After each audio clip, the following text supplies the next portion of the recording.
Hi, it's Ashley here. At the moment I'm in Thessaloniki in Greece on a rooftop. I just thought I'd make a video about my walk across Bulgaria.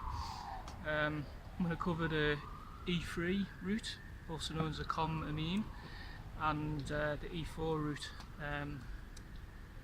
What I'll do is I'll make a few general comments about Bulgaria and then go on to the E3 and then the E4. So I'll probably put timestamps in the description or something if I can do that. But yeah, anyway, the E3, the Kom-Emine, it goes from Kom mountain on the border with, I think it's Serbia, to Kom-Emine, I think it's called, on the Black Sea. It goes right across Bulgaria, following the ridge on the Balkan mountains of Stara, Planina. And the E4 starts in Sofia and then heads south through the Rila and Pirin mountain ranges to the border with Greece. So Bulgaria, it's a great place to go hiking. I'd say it's one of Europe's best hiking destinations. The reasons are, you've got there's 4 mountain ranges in Bulgaria, the 3 I've been across, the Balkan, the Pirin and the Rila. Both very beautiful, very big, especially in the south. The trails are generally well marked, and there's a network of huts and free shelters to use.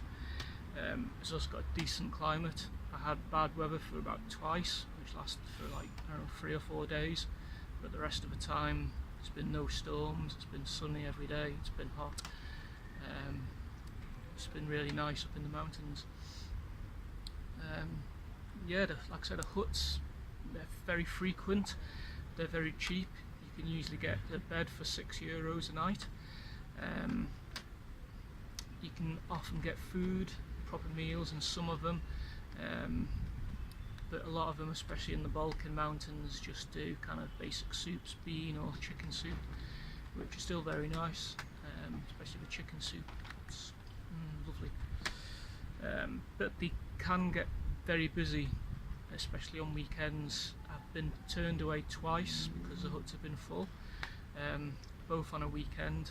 It wasn't an issue for me because I had a tent, and these huts let you camp outside generally, but just be aware of that if you're not carrying any kind of tent or shelter.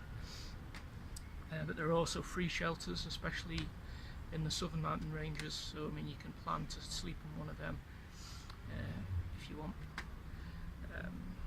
Yeah, like I say, the trail can be quite busy, especially on weekends. Both routes, the E3 and the E4, have quite a few through hikers on them.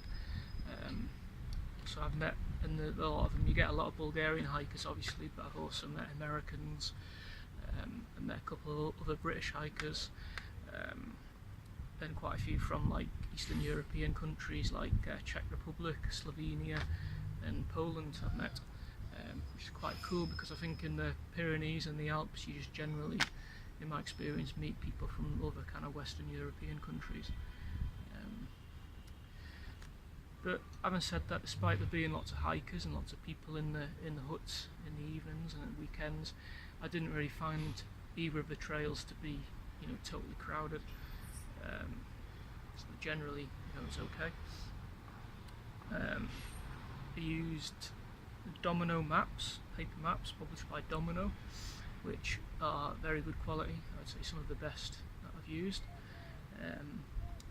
And I also used OpenStreetMap as usual. Both E3 and the E4 are fully mapped on OSM, so I just used that a lot. However, the side note to that is side trails, if you want to kind of take a different route or go to a town or village, they're not always marked as like a hiking trail, or sometimes they're not even marked as actually existing, which they will be on Domino maps. I also used a website. I'll probably put a link to it in the description. I think it's called Planina, and it contains like information on all the huts, whether they're open, what services they have.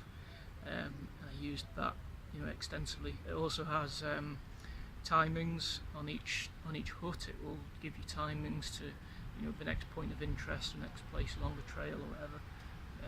It's very useful. However, when I used it, the pages hadn't really been updated since I think it was 2013, some of them. So just bear that in mind. I found it to be generally accurate. Sometimes I know the huts would have the services that were on the website, but they'd also like have other services like Navi would do food, and certainly, you know, a lot of them have Wi-Fi as well, which isn't always listed on Planina's website. But yeah, all I used was OpenStreetMap, Domino Maps and Planina. I didn't have a guidebook or anything, and I didn't have any problems. So yeah, moving on to the E3, also known as a Kom-Emine, which is like the local trail in Bulgaria, which, like I say, goes from Mount Kom to the Black Sea. I only walked part of it. I walked from Shipka Pass to Vitinia Pass, which is outside of Sofia. So I haven't walked the entire trail, but the middle section I walked is the highest and you know, the wildest section. Yeah, the Kom-Emine, the high point is Botev Peak, which is about 2,400 metres. But most of the time you're on top of the ridge, you know, above the tree line. I think you usually walk in probably average 2,000 metres up, so it's okay. It's getting a dead arm there. Yeah, usually walking about 2,000 metres, and it's generally okay. There's a small section between Botev and Dobrila huts where you're using ropes to pull yourself up. You know, it's okay. It's a bit challenging, but it's nothing. You know, if you've hiked in the Alps or anywhere like that, you've done much worse. And there's if you don't want to do that, there's an alternate route which goes kind of lower altitude that bypasses it. The thing about the E3, or the section I walked, and I was on it for a week, is it doesn't go through any settlements in that section. Some huts will sell chocolate, snacks like that, but I mean, it can be very hot and you're up above the tree line, so I mean, chocolate isn't really something you can pack out and eat during the day, really. But from Dobrila hut, there's a chairlift down to the valley in a town called Sopot, which has like shops, supermarkets and what have you. You've still got to descend about 400 metres from the hut to reach the mid station of the cable car. But then, you know, it's either that or 1,000 metres descent down to the valley. So that's what I did to resupply during my week. When I was there, before I did the E3, I saw a lot of stuff online that said the trail isn't very well marked, especially when you're walking westbound like I was. I found it to be well marked. I didn't have any trouble, but I'd heard from hikers I met along the way that the eastern and western ends are worse. So I've got no personal experience of that. But like I say, if you've taken a GPS, OpenStreetMap, you know, it costs you nothing. You shouldn't have any problems. Yeah, on to the E4. The E4, like I say, starts in the suburbs of Sofia, at the southern end of the city, and it goes up over Vitosha, which is, I can't remember how high it is now, I think it's like 2,200 metres, which is a mountain right above Sofia. You go up and over that, and then down to the Rila Mountains and the Pirin Mountains, and then finally at the Greek border. I must say this is probably the best section of the E4 I've walked. The mountains are incredible, especially in the Pirin, and I'd say the hiking probably rivals the Pyrenees, maybe even the Alps. Of course you don't get like glaciers and stuff, but it's still you feel very high up, especially in the Pirin. You know, you're crossing boulder fields at high altitude. It's, you know, a lot of fun. I think the high point is probably 2,800 meters on the knife edge ridge of Concetto. You can go up to 2,912, which is the summit of Veren Peak, which is the highest peak in the Pirin. You can do that. Otherwise, it's just 2,800 meters, but that's still, pretty high. I think when I was in the Alps, I wasn't going. I haven't been over 3,000 meters, so I mean it's still quite high altitude walking. And the Concetto is probably the most famous bit of walking in Bulgaria, and definitely in the Pirin. It's okay. I didn't have any problems with it. If anything, I thought it was a bit too short. And probably the approaches to either end are probably a little trickier walking than Concetto itself. So if you at all worried about Concetto, don't be. Yeah, again, as with the E3 and the Balkan Mountains, there's no settlements on the trail. So what I did is, there's a pass, Pridel Pass, which separates the Rila and the Pirin Mountains, and it's possible to get a bus to the villages or towns of Razlog and Bansko, which is what I did.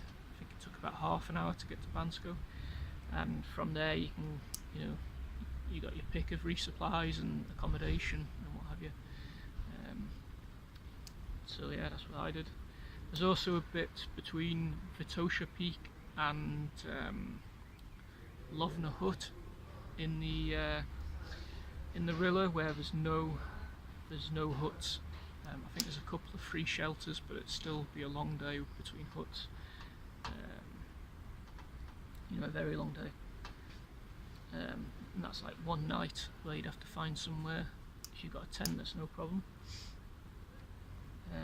Other than that, there's regular huts, which like probably maximum 4 hours between them. So you can easily duck out of any bad weather if it appears, or have a short day, whatever you want. Most of them sell meals, food, and there's also free shelters dotted about, which you can use as well. I think the descent from Rila to Pridel Pass, it's probably the worst bit on the path. You're descending through forest, dense forest with like no markers. You're just following like a faint kind of path where it just looks like squashed grass. And when you're walking on things like that, you're never 100% sure if you're walking on trail or an animal track or whatever. So yeah, you definitely need GPS for that. And then there's a bit of bushwhacking through scrubland, dense overgrowth. So yeah, it's the worst part of it, I think. So definitely bring some sort of GPS, or be confident with map and compass. And yeah, I didn't go all the way to the Greek border. I descended to Melnik, which is a town near the border. And there's an area there which is like the sand pyramids, which were amazing. I really like that. Just very kind of otherworldly landscape. It's just these kind of like, I guess you could call them like mountains, but made out of sand. I don't know. It's just there's a couple of pictures on my Instagram which I'll put a link to, and there's like obviously pictures of the rest of the trail on there as well. So yeah, like I say, I think Bulgaria is a great destination for hiking. Really, if you're a European hiker and it's not on your list of places to go to, then I think it should be. For the reasons that it's inexpensive compared to the Pyrenees or the Alps. There's some great high altitude walking. There's frequent huts and shelters. There's also lots of hikers around, and you get to meet where I got to meet hikers from countries like Poland, Czech Republic, Slovenia. I hadn't met hikers from those countries before, so that was always interesting. So yeah, check it out. That's E3 and E4 in Bulgaria.